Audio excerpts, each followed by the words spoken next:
Swayam Prabha. Digital India. Educated India.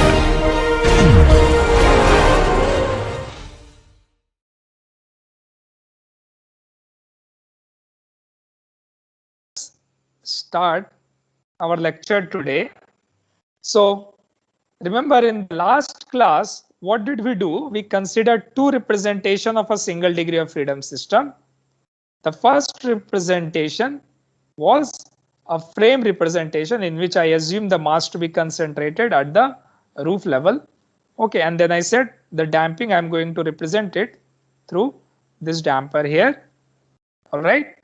And then I said under the action of an external load, it is going to deform something like this. Okay. And then I said I'm going to find out what is the U or the displacement response subject to this force PT. Okay. And the second representation was a spring mass damper representation in which I had a block, okay, of mass M, the spring of stiffness K, and the damper of coefficient C, and under the action of applied load PT, again I need to find out U. And then we consider the or we set up the equation of motion for those both by cutting this structure in half here and then writing down the equation of motion, or cutting this spring mass damper system here and then setting up the equation of motion. And for both case, I saw that it is nothing but inertial force plus damper force and then plus spring force.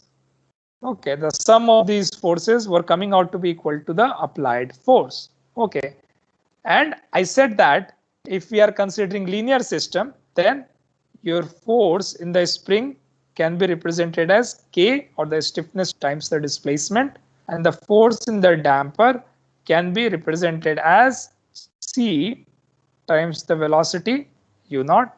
Okay, and I know that my inertial force is mass times acceleration, so that I can write my final equation of motion as mu double dot plus cu dot plus k equal to applied force. Okay, and this was the case for situation in which the single degree of freedom system is actually being acted upon a force P of T. Now there would be a situation, and we discussed, for example, earthquake excitation, in which we are not applying the external force PT, but actually the support itself is moving. So I have something like this, okay, in which in both direction I have this ground excitation represented by UG of T. Okay, so due to this, what will happen? I will have first a rigid body motion of this structure, okay, which is due to ground movement, and then there would be deformation in the structure relative to the base of the structure. Okay, so you can represent it something like this, and the total displacement was actually sum of the displacement of the ground and the relative displacement of the structure. This was my total displacement, and if you substituted it here, you found out that I can write the equation of motion as mu of t cu of t plus ku of t, and that is equal to minus m times the ground acceleration, which is basically, although there was no external force here, okay, there was no external force here, due to this ground acceleration, I got an effective force which is negative of mass times the ground acceleration. Okay, so these are the two type of problems we would typically be doing, either a force that is at the top of the structure or to the directly to the mass, or excitation that is applied to the support of the structure. Okay, all right, once that is clear, okay, one important thing, sorry, before moving on, one important thing that we also discussed is that when we consider acceleration for the inertial force, it is always the total acceleration that we consider. Okay, however, in the damper and in the spring force, we consider whatever is the relative deformation and the velocity, right? Because the rigid body motion of a structure does not produce any internal stiffness force or any damper force. Okay, so that is an important point to keep in mind. All right, so what we are going to do today, we are going to see some examples of different type of systems. So we are going to do some problems today. All right, and in those problems we are going to see different kind of setup for a single degree of freedom system. All right, now before moving on, what I also want you to discuss in brief, that how do we assess the dynamic effect of a force on a body compared to the static one. Remember, in the very first class we discussed that if a load P naught is applied on a spring, okay, so if a load P naught is applied on a spring, okay, from your undergraduate courses, you can directly find out that the deformation in this would be, and let us call this U static, was just P naught by K, right?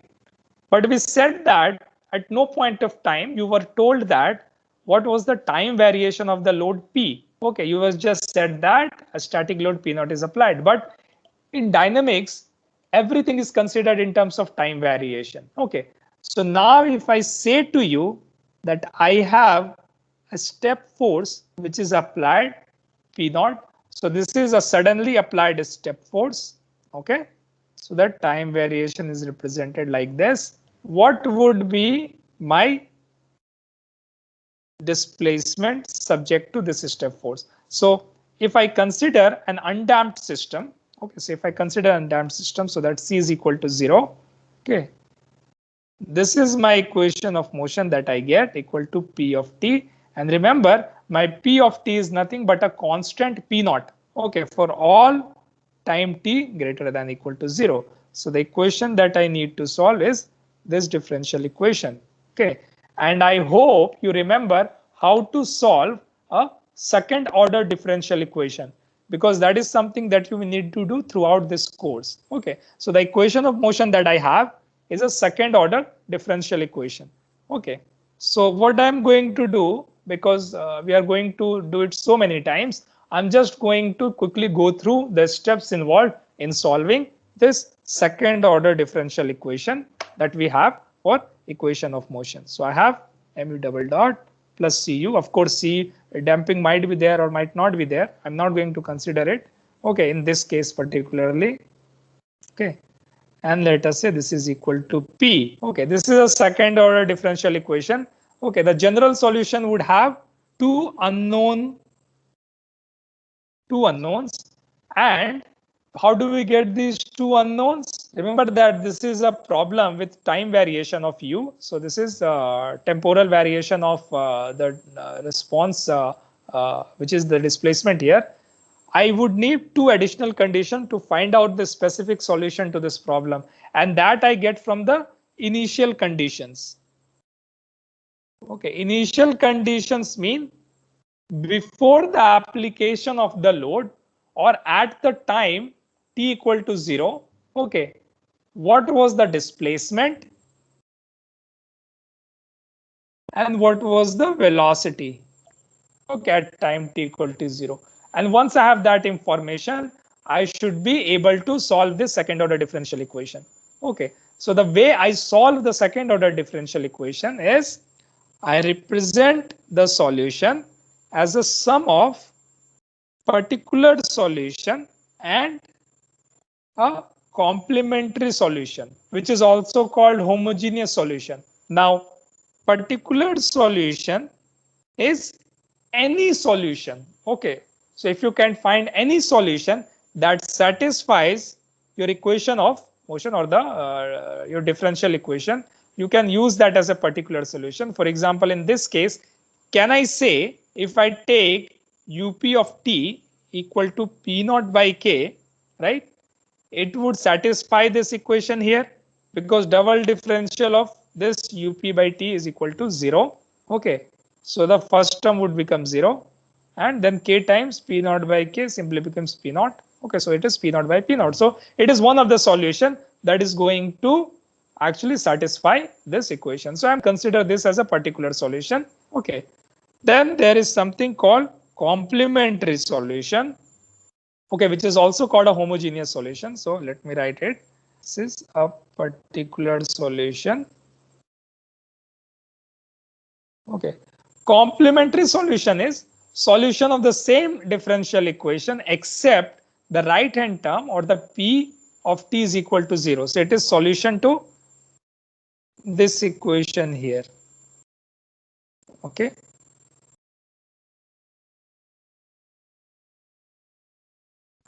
Right. That's why we call it a homogeneous solution, because the right hand side is equal to 0. Okay. Now in this case, because I don't have any damping, I can just write it as this times k of uc of t. Okay, and that should be equal to 0. Okay. All right. Once you have that, okay, let us see how do we solve this equation. Okay, so this type of equation can be solved by considering a solution which is of the form e to the power lambda t. Okay, and let us see, after I substitute this solution in this equation here, what do I get? M lambda square. Okay, or let me write it like this. I will take m lambda square e to the power lambda t plus k e to the power lambda t. If I take it, I will get as m lambda square plus k, that should be equal to 0. Now remember that this term cannot be equal to 0. It does not give me any particular, like, any feasible solution. So the only term that can be equal to 0 is what I have inside here, and that gives me lambda is equal to plus minus under root minus k by m. Okay, which is a complex number. So I can write it as plus minus I, which represents, basically I is your complex number, and I can write it this as k by m. Now this quantity that I have here is represented as the frequency, the angular frequency of the system, and we are going to see what is the significance of that in the next chapter. But right now, just consider it to be another constant in solving your differential equation. So I'm representing this under root k by m as omega n. So the two roots are plus minus I omega n. So if I have two roots, lambda 1 and lambda 2, which is plus I omega n and then minus omega n, then the solution here is represented as a linear combination of these two roots, which would be e to the power lambda 1. So the linear combination would be a constant e to the power lambda 1 t plus b e to the power lambda 2 of t.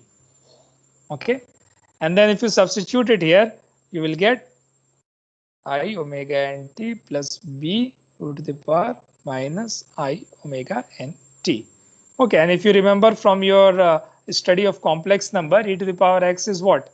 Cos x plus I sin x. And e to the power minus ix is cos x minus I sin x. All right, if you substitute it here and then rearrange the term, what you will get as a plus b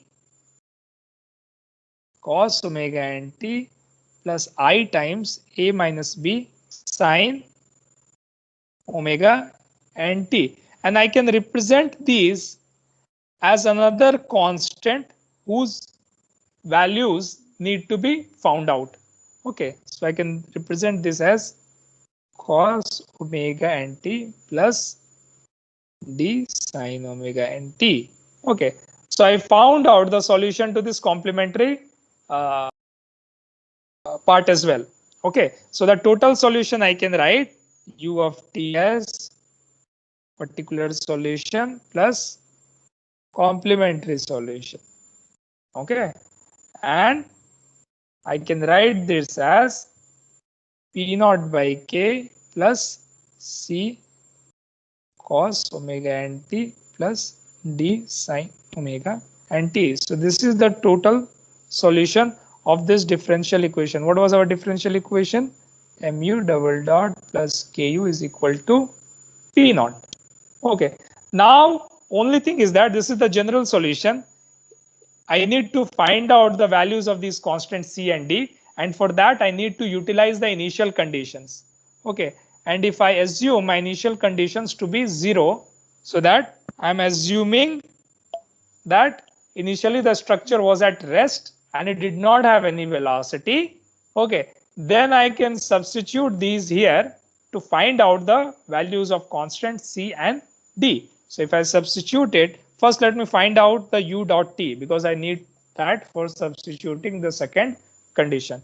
U dot t would be nothing but minus C omega n sine omega n t plus t omega n cos omega n t. Okay, now I can substitute both equation in both equations. So 0 is equal to, when I substitute this, 0 is equal to P naught by K plus C plus 0. So C I get as minus P naught by K. Okay, and if I substitute in the second equation, u dot is equal to 0, I get 0 is equal to 0 plus D. So D is equal to 0, or t omega n, let us say, so that D equal to 0. So if I substitute these values, I get a specific solution with these initial conditions as P naught by K 1 minus cos omega n t.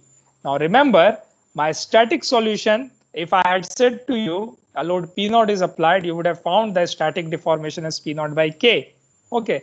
However, I see that now I'm giving you the time variation of the load, and because of that you are getting an additional factor which depends on the variation of the load as well as the frequency of the system. Okay, and because of that this term is coming here. Okay, so let me write it again here. I had given you this force which was P naught. Okay, and due to that I need to find out the response. Now as you can see, P naught by K, if I write this as P naught by K, which basically represents my static deformation, right? This is my static. However, my dynamic deformation is not P naught by K. It is actually oscillating about the value of P naught by K. Okay, so it is actually oscillating about the value of P naught by K. And what is the maximum value of this? The maximum value would be obtained when the value of cos omega nt would be equal to minus 1, isn't it? And that value would be 2 P naught by K. So if I draw the I draw the function u of t, okay, what I see, it would be something like this. That is the oscillating about point, or the deformation P naught by K. Okay, and the maximum value is, this is, let us say, 2 P naught by K. So the static is this horizontal line and dynamic is that time variation that you are seeing. Okay. All right. I hope this explanation is clear to you. So I can see, due to dynamic effect, the peak dynamic displacement is actually 2 times the static displacement you would have obtained had you, or were you given the force as P naught. Okay, and you see that there is an amplification of 2 here. Okay, and we will discuss this amplification, which is also called dynamic amplification factor. Okay, and we will study about that in the subsequent chapters as well.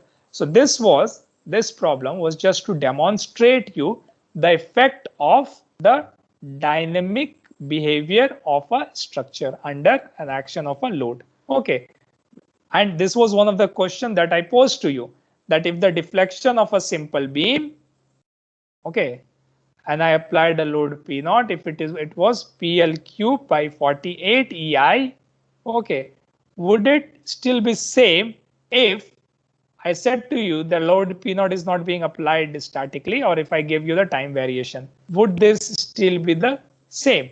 And the answer is actually no. It depends on how do you apply that load. Whether you applied P naught like this, whether you applied P naught like this, or whether you applied P naught like this, your maximum deformation would differ from this quantity.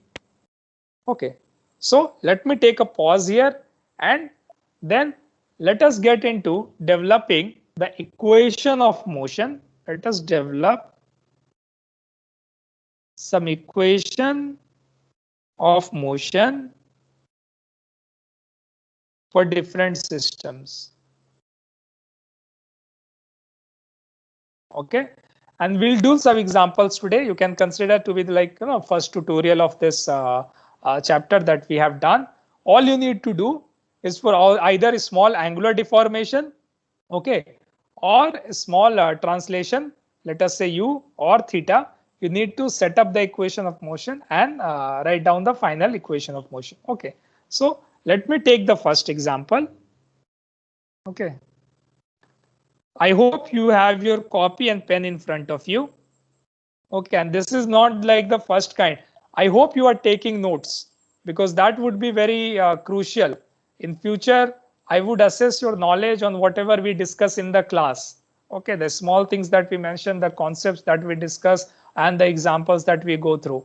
So make sure that you understand and then you make a note of a small point. For example, in class, I would expect you to go through this derivation.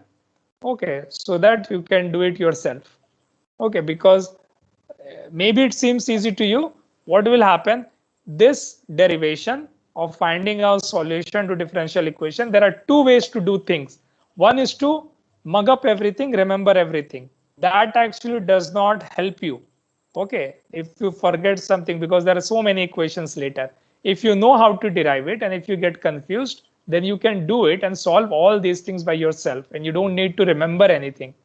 Okay, all right. So my first example, I have a rigid bar here. Okay, this rigid bar has a mass m and length L, and it is pin connected at a support here, which is at a length L by 3. And then it is connected to 3 springs, which are equidistant to each other. Okay, at L by 3 here and also L by 3 here.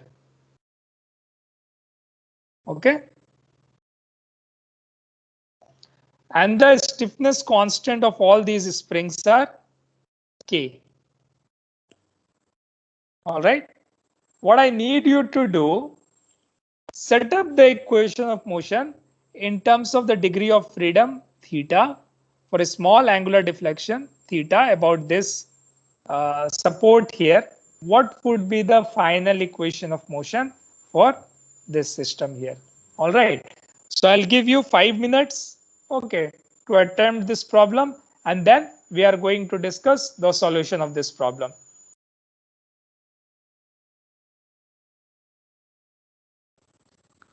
Okay, so let me go ahead and ask Aditya Sharma. Yes, sir. Were you able to do this problem? No, sir. I did it partially. Means I found What was the problem did you face? how to incorporate the inertial force part. I didn't get that. Okay, how do we incorporate the inertial part? Now, in this case, what is happening? Is there any translational motion? No, there's only rotational motion. Well, there could be translational motion depending upon if you consider the motion of the center of mass. Okay, if you consider the motion of center of mass at L by 2, then there would be translational as well as rotational. However, if you consider only rotational motion about the point of rotation, then you can consider only rotational motion. Do you understand this? Yes, sir. And both approach would give you the same answer, correct? Yes, sir. Okay. So in this case, what is happening? Either you can go ahead and let us say, this is the bar that I have.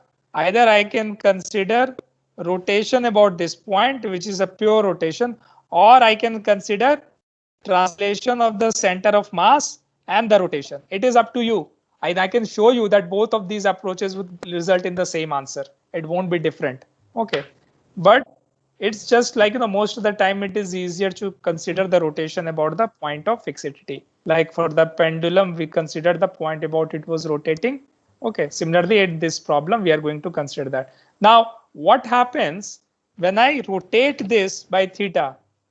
Okay, the spring on the leftmost side, it is going to extend or the stretch by, okay, how much would be the deformation? It would be L by 2, sorry, this would be L by 3 times 3. Yeah. And this spring here is going to compress, right? And Yeah. it would be L by 3 times theta. Okay, so I'm just considering whatever is the length from the point of rotation. Okay, and then here the rightmost string would compress 12. by 12 by 3. Yeah. So what would be the force now? It is getting stretched in this direction. The spring force would be opposite to this, and it would be k times the deformation, which is L by 3 theta.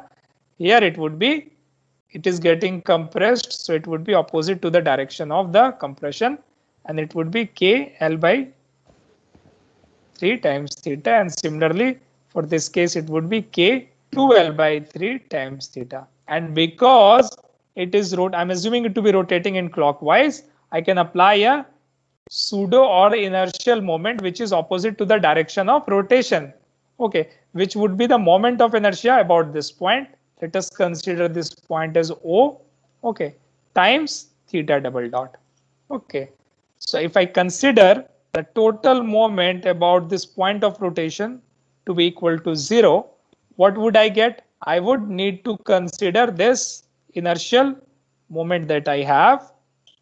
Okay, plus I would need to see these spring forces in which direction they are creating the moment. For example, this spring force here, it is creating a moment in anti-clockwise direction, same direction as the inertial moment. Okay, and the lever arm here is L by 3. For this, again, it is creating, the second one, it is creating in anti-clockwise direction, and the lever arm here is L by 3. The third spring is creating again in anti-clockwise direction, but lever arm here is 2L by 3. Okay, so if I to sum up all the moments, I will write it as KL by 3 times theta times L by 3. Okay, then again the second spring is theta times L by 3, and then the third spring is K into 12 by 3 times theta into L by 3, and that should be equal to 0. Now is it clear to you? Yes, sir. Okay.